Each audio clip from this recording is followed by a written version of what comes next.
Ang ating mini inverter 20 watts na siyang i-modify natin siya. Natin ng pan.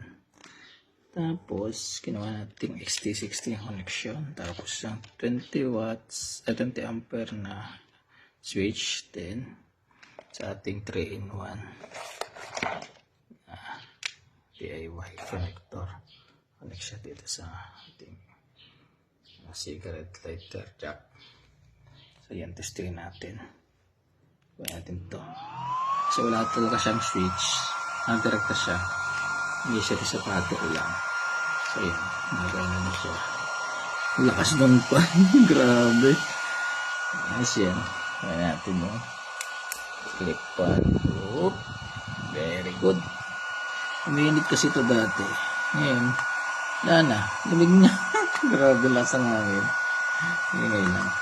Galing yan sa ating pinagpalitan mo sa isa natin modification made na inverter. Company. Palitan natin. 40 by 40 by 10 din yan. Good.